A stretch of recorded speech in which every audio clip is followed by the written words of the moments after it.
So on a scale of 0 to 1, where is almost certain 0 on the to scale? 1? 0 to 1.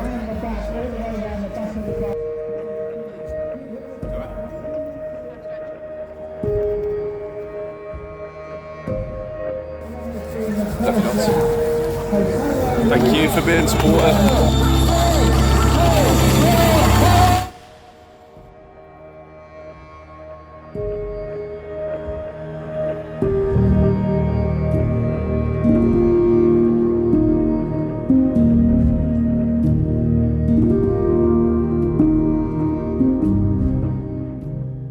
With running, it's just raw. Like, you just need a pair of shoes and you're ready to go.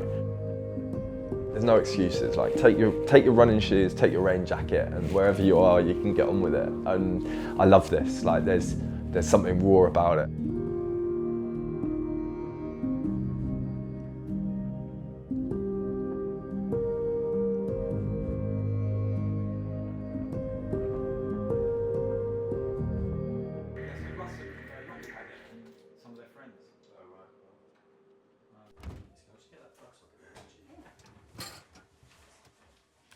So this race that I'm doing now, it's now only 4 weeks away. This is really how far can you go in 24 hours. There's no course, it's running laps. It fits in like the backyard ultra category.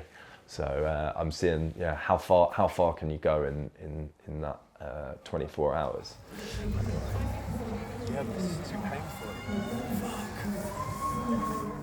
I am running for Parkinson's UK, and that is mainly because my mum has, well, it's entirely because of my mum being diagnosed with Parkinson's, and Parkinson's UK has definitely helped her along the way, but they also do phenomenal work in terms of funding research into cures and, yeah, contributing to the scientific research that's required to kind of beat the disease.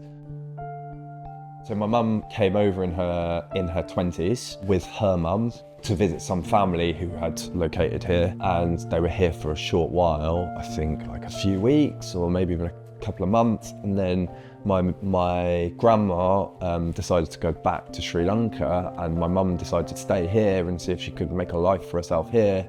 And very shortly after that, my grandma passed away, so my mum lost her mum like pretty young. So again, I can't imagine what that was like for her. I don't think losing your parents that young can be easy. Being a child of like two immigrant parents, they always worked hard and wanted us to work hard, and I think when you do that, you know, you instill some competitiveness as well, and I think that just comes from this like essence that, you know, I think most immigrants have when they you know they move is they want a better life for themselves.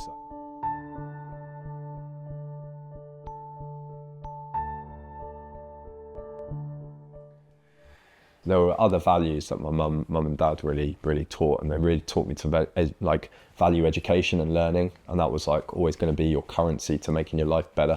And you have to go on that journey, and they really encouraged that, and that's something I still take forward today, even with my running or whatever I'm doing in my life, just trying to learn and be better each day.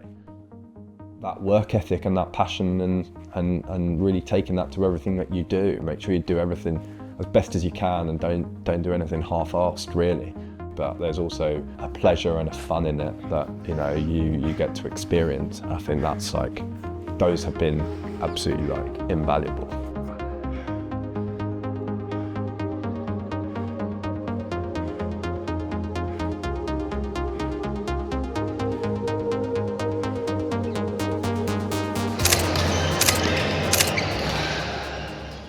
With badminton at the time, if you ask me like why I enjoyed it, I just loved to do it, right? And there was no like logical explanation behind it. You know, you ask my old badminton coach, you can get me off the court, right? You can take me away from it. I always wanted to play, and when other kids wanted a break, I wanted to then jump back on, and just you couldn't pull me away from it. So I started at like the local club, and then there was a local like 2 or 3 other clubs, and I'd play at those, and then club would have like annual awards, and they had a league, and I'd like win the league and go up, and like would win the local club like medals, and then before I knew it, I was like traveling the country, like playing at a national level. So like going to leisure centres up and down the country, yeah, to go and play badminton, which, yeah, looking back were like fun years, like really, really fun years.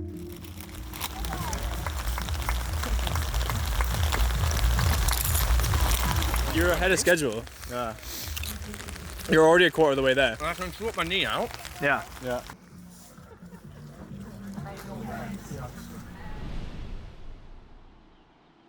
During my postgrad at Southampton, there was a student society that asked me whether I wanted to do a charity run. That was a charity 10K, and I decided, that was like when I decided to like train for it. But again, I didn't enjoy running then, and I think it was that I was trying to take this kind of like top level attitude that I had with like badminton and even my like work, and bring that to running, and I enjoyed a lot of it, but the fun wasn't there for me. But then something clicked when I was in the New Forest in Southampton. It was the middle of COVID again, and I'd gone for a walk, and I just thought, why don't I just run through here? And I just started running. I don't know if you've been to the New Forest, but it's like completely stunning woodlands that goes on for miles and miles with some hills as well, very small hills. But like it's a really unique environment that you can't believe is there when you're getting to it. And I think that was the start of something that then has like built up over more and more time since then into what it is now. But it's not just fun. I think there's this other element where it like makes me a better person and a better man at the end of it. And I think that again, I only learn post that run and that experience. So that was a run called One Arab. This is 138 kilometers, 4,000 meters of elevation, and you've got a 24-hour time limit. And my feet literally started falling apart. And that was just shit. That was just horrible. That was just horrible. But I think my brain changed after that event, and again, it was only something I appreciated 2 or 3 months after. And it really was around coping with my life, being able to like cope with like the struggles in my life. And I think like you asked Lucy, my wife, about like what I was like before this run. And yeah, I struggled, I don't think throughout my life, just struggled with stress and being kind of like very up and down and all over the place, and like being very quick to react and not really having a lot of tolerance, right? And I think running that race, I realised like life's easy in comparison.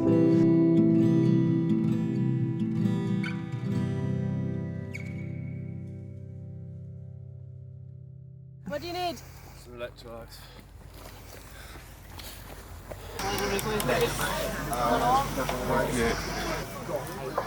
Oh! Dude, stop. Yeah, man. Andrei, prepare that milk. This is like...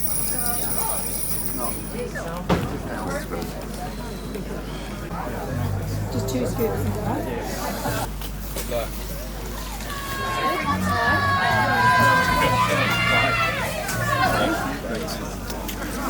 No, guys. You got it, mate. Let's go, mate. Thanks, guys. You got it. Great stuff.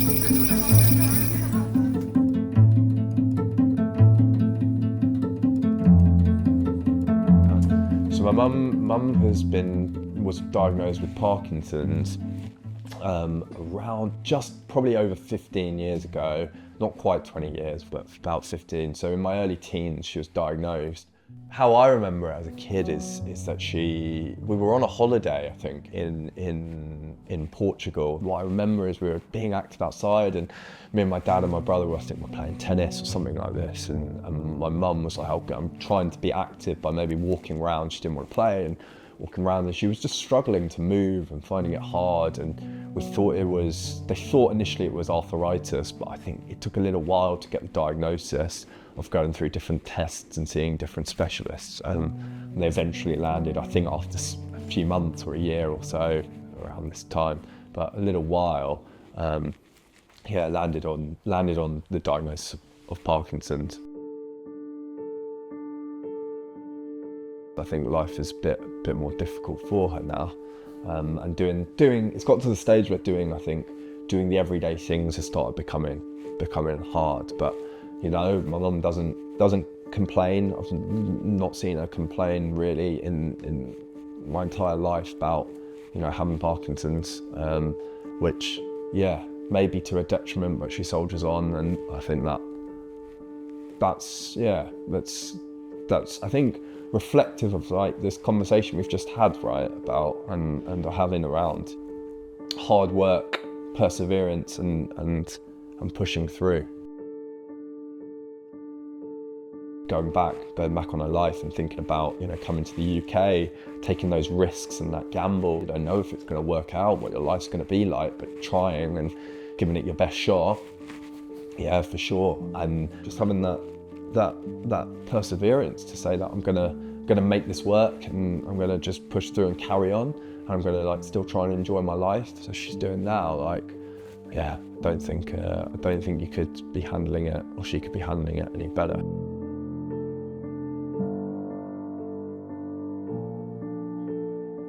Over time, this gets worse and worse and worse, and you know where it's going. You know that it's not going to get better, right? So it's like you have to have this radical acceptance, right? And the radical acceptance, it's not like you accept it and then you've accepted it for good. You have to continually go back. So there's like a lesson in it where you know, life doesn't happen at one point. You have to go through this cycle of seeing this and accepting it on like a regular basis. And you know, you go back, and as I grow older, I left the house, left home, and you're going back less and less because you've got your own life to live, but then the changes start to become a bit more evident and obvious. And I think that has been really tough over the years, but you know where it's headed. So yeah, as dark as that is, but you know, let's also, I think one of the things for me has been being realistic and honest about, you know, that. And it's made me from a very young age think about my health, my well-being. That's why I run and look after myself. I barely drink, and I try and look after myself as much as possible. Not that my mum didn't look after herself, but just the importance of your health, and makes you appreciate life a lot more. And I think seeing my mum now, and you ask about memories, I think it's really made me just savour the time that I have with my mum and family, and with my brother, and when we're all together. I think that's these memories now, more recently with Rafi and the weddings and these events, these are even more special to like have these, and I think that grows from my appreciation of like life and yeah, how special it is, and how we've all got this like unique experience and this unique gift, but it only lasts for a short time, right? So it all ends in the same place, as dark as it is, right? It all ends in the same place. And I think growing up at a young age, knowing that that's where my mum's headed has then made me realise that's where we're all headed.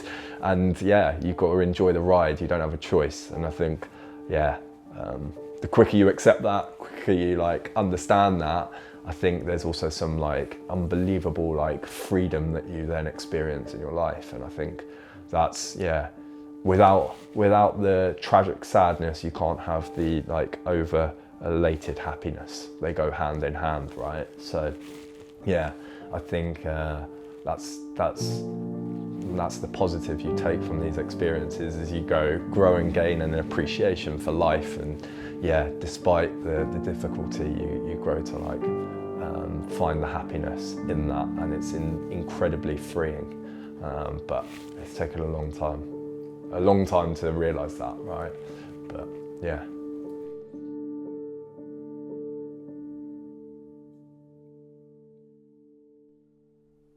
I think it's Confucius says a man a man has two lives, and his second one begins when he realizes he only has one.